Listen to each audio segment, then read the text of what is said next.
Bonjour à toutes et à tous, j'espère que vous allez bien. Aujourd'hui on se retrouve pour un nouvel épisode de notre série où nous voyons comment créer un bot Discord. Et donc aujourd'hui nous allons traiter la question des message embed. Donc dans cette vidéo nous allons voir comment créer un embed et le poster dans vos messages. Et donc on va prendre le cas, imaginons, d'un développeur de bot qui veut créer une commande help pour son bot et donc qui veut utiliser un embed pour rendre sa commande plus jolie. Donc pour ça, on se retrouve de nouveau avec un code de base. Donc on déclare Discord et notre client avec ses intentions privilégiées nécessaires. On a un préfixe pour le cas de nos commandes. Et puis on a nos deux événements principaux qui sont ready, qui est exécuté quand notre bot est opérationnel. Et on a le message create, qui est l'événement qui est exécuté lorsque le bot capte un message qui a été posté. Et ici on a notre condition qui évite que le bot traite les messages envoyés par d'autres bots, dont lui-même.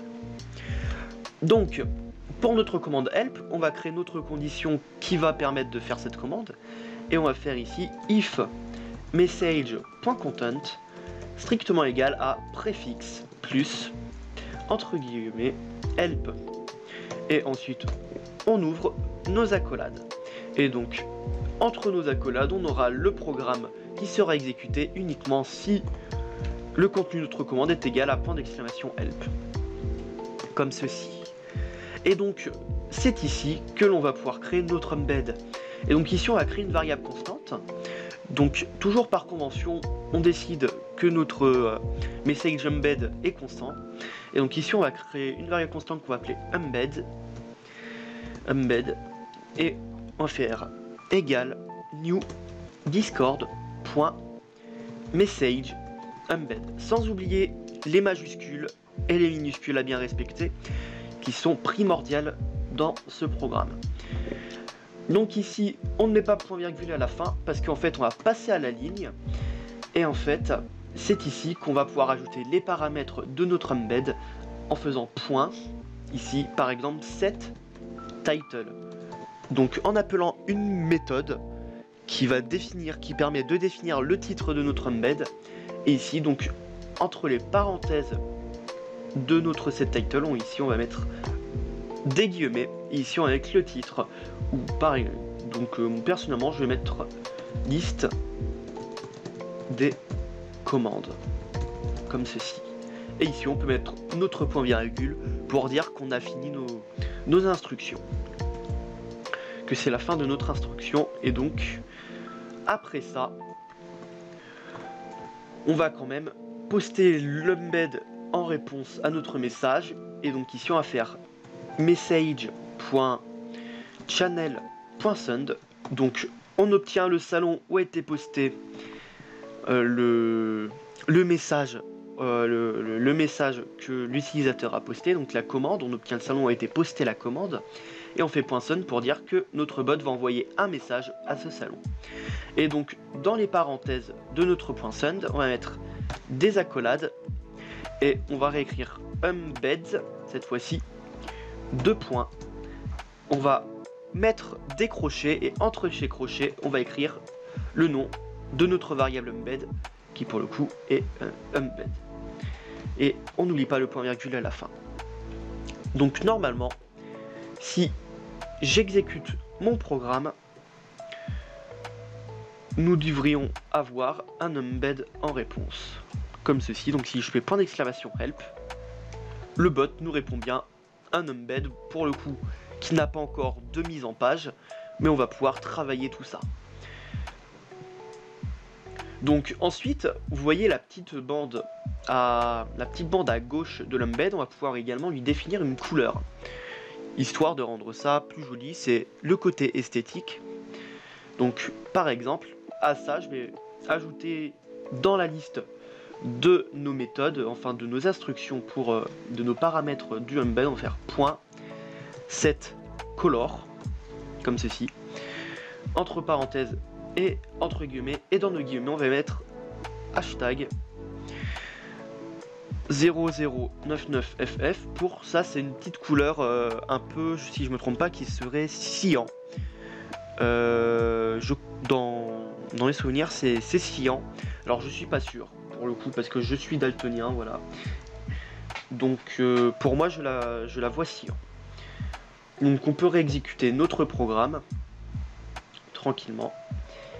Et si je refais ma commande help, on verra, voilà, une petite bande de couleurs qu'on aura définie ici dans un format hexadécimal. Donc vous pourrez trouver tout ça sur internet, hein, si vous cherchez des couleurs hexadécimales, vous pourrez en trouver sans aucun problème. Donc ensuite, dans notre embed, on va pouvoir ajouter plein d'autres choses. On peut faire en sorte que le titre de notre embed soit un lien également. Donc ici, on va lever notre point virgule et on va continuer d'ajouter des paramètres. Donc ici, on fait .7 URL entre parenthèses. Et ici, par exemple, imaginons, je vais prendre le lien de la documentation de discord.js. Donc ici, je tape https://discord.js.org. Voilà, comme ceci. Donc ça, c'est le lien. J'oublie un ici. Donc ça, c'est le lien de la documentation de discord.js. Et donc, j'ai décidé que ce serait ci. Alors, je prends comme modèle pour ce embed le modèle de embed qui est proposé dans le guide d'utilisation de discord.js. Donc, je vous mettrai le lien en description, la page qui parle des embeds, parce qu'il y a plein de manières de faire embed. Moi, je vous en montre une. Après, à vous de trouver celle qui vous correspond mieux. Et donc, moi, je vous montre celle qui, pour moi, selon moi, est la plus simple. Donc ici, on peut faire en sorte que ce soit un URL, le titre. Et donc, on met le petit point virgule. Et on réexécute le code tranquillement. On attend, voilà, bot opérationnel. On retourne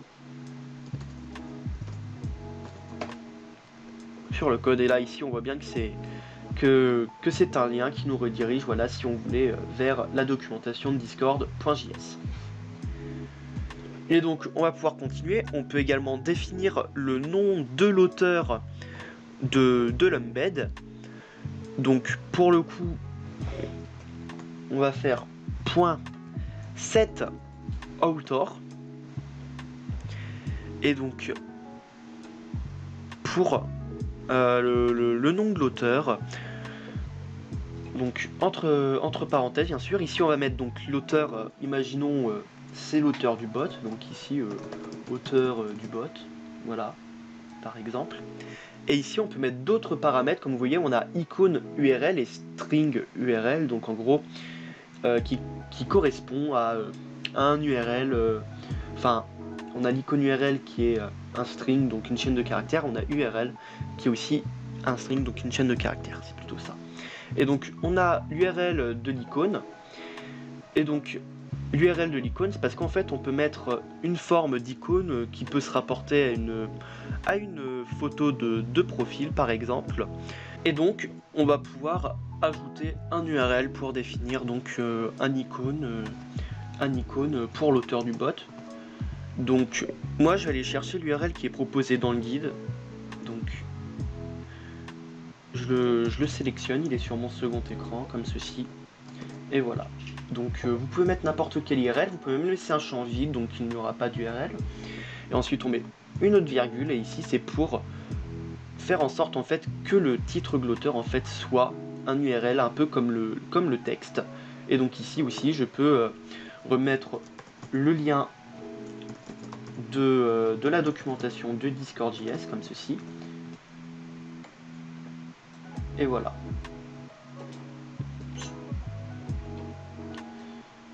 Donc on peut fermer comme ceci.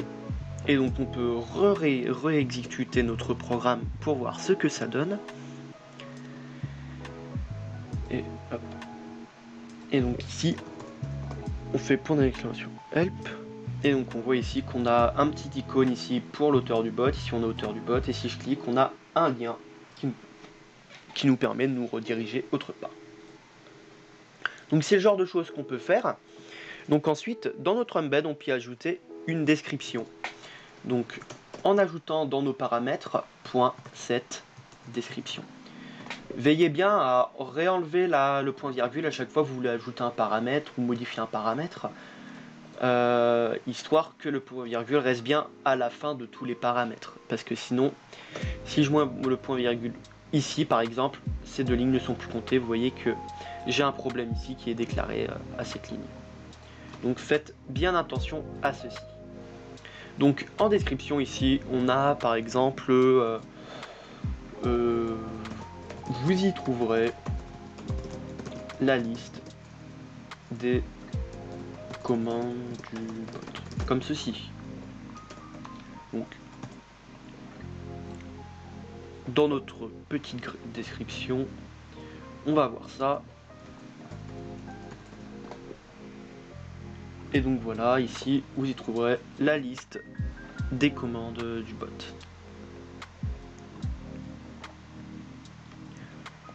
Donc ensuite, on peut aussi ajouter encore une image en haut à droite. Donc ça peut être un logo, donc ça peut être le logo glotteur du bot, le logo du bot même. Ça peut être toujours très intéressant. Et donc pour ça, on ajoute en paramètre .set thumbnail.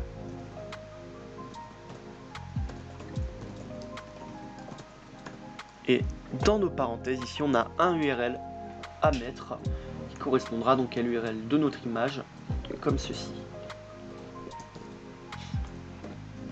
Donc, petit point virgule.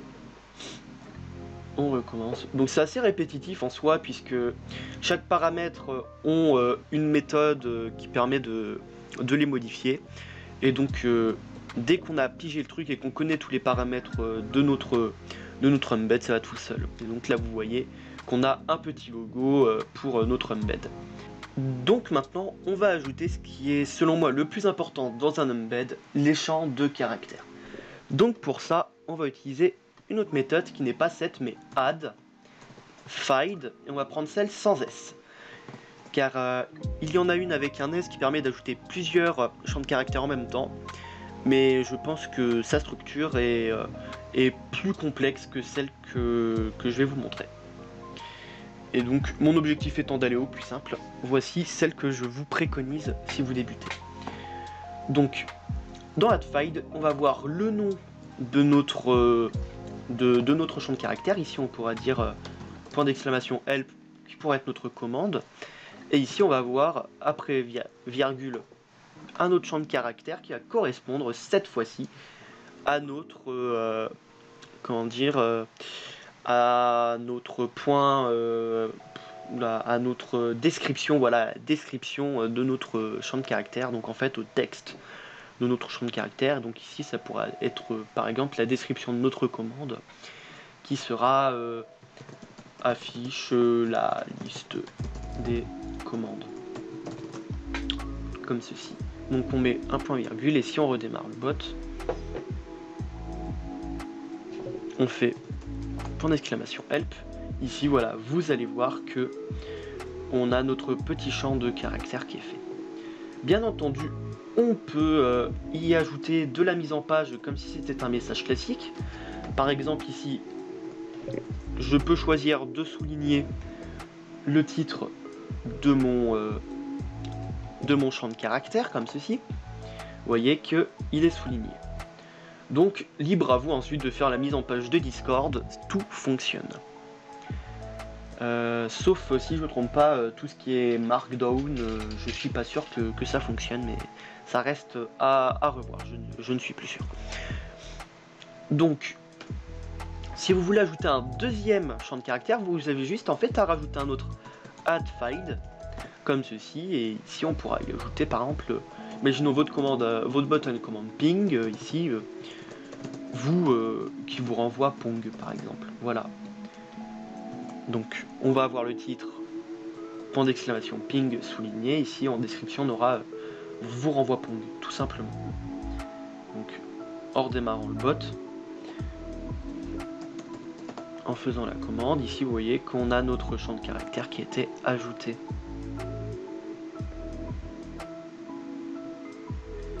Donc ensuite, On va pouvoir arriver presque à la fin. Donc imaginons vous souhaitez ajouter une image d'illustration de votre embed.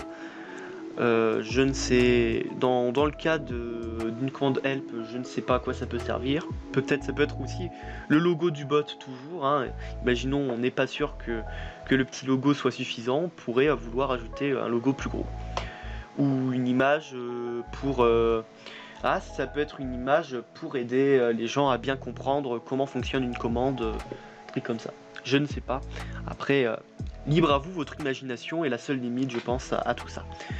Donc, pour ça, on va ajouter encore un nouveau paramètre qui va être .set image entre parenthèses et entre guillemets. Et dans nos guillemets, on va y ajouter un lien qui correspondra donc au lien de notre image. Et donc ici, je vais reprendre la même image qu'on avait eu tout à l'heure, qu'on avait utilisée auparavant. Et donc, on aura une magnifique image en gros plan qui sera affichée du coup sur notre embed comme ceci. Donc si je fais la commande help, voilà, vous voyez qu'on a une grosse image Discord.js ici qui nous est affichée.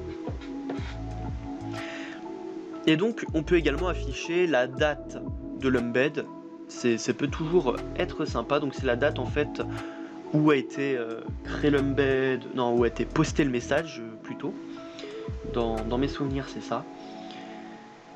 Et donc pour ça en fait on a juste à ajouter en paramètre .setTimestamp entre parenthèses et c'est tout. Donc ici ça mettra la date par rapport à la publication de l'embed. Donc comme ceci, /help. Et voilà, on voit que c'était posté aujourd'hui à 11h23. Oui, il est 11h23, c'est parfait. Et donc à côté de cette petite date, on peut aussi y ajouter un petit texte. Donc ça peut être une citation ou un copyright par exemple. Si le bot a un copyright, on ne sait jamais, hein, tout est possible avec un bot Discord. Donc par exemple ici je fais, donc ici on va ajouter .setFooter, donc le texte en bas de page. Et ici, donc, je pourrais mettre ce bot appartient à son créateur, tout simplement. Et on peut même y ajouter un petit logo. Vous voyez encore la possibilité ici, icône URL, qui vient de se mettre en surbrillance. Et donc ici, dans nos guillemets, on y ajoute tout simplement le lien de notre icône. Donc on n'oublie pas notre point virgule. Donc j'espère que vous n'avez pas oublié à chaque fois de... Pardon, j'ai tapé le micro. Donc j'espère que vous n'avez pas oublié à chaque fois d'enlever le point virgule pour pas embrouiller votre programme. C'est très important. Et donc on redémarre notre programme. Et donc si je refais ma commande help, voilà, vous voyez ici le petit logo. Ici c'est écrit ce bot appartient à son créateur. Donc voilà, c'est tout. Maintenant vous savez créer un embed, vous savez le paramétrer comme il faut. Donc maintenant libre à vous de jouer avec, de vous amuser, de faire tout ce que vous voulez, tout ce qui vous est possible avec. Et donc sur ce, je vous dis à la prochaine. J'espère que cette vidéo vous aura plu. Si vous avez des questions, n'hésitez pas à les poser en commentaire ou de passer sur le serveur Discord pour les poser sur le serveur, demander à des gens. Pas besoin de venir par message privé parce que j'en reçois beaucoup trop et j'ai plus le temps de répondre, désolé. Et sinon, si cette vidéo vous a plu, n'hésitez pas à vous abonner, lâcher un petit pouce en l'air, ça fait toujours plaisir et moi ça me soutient. Et sur ce, je vous dis à la prochaine, c'était Loudraziel, ciao ciao.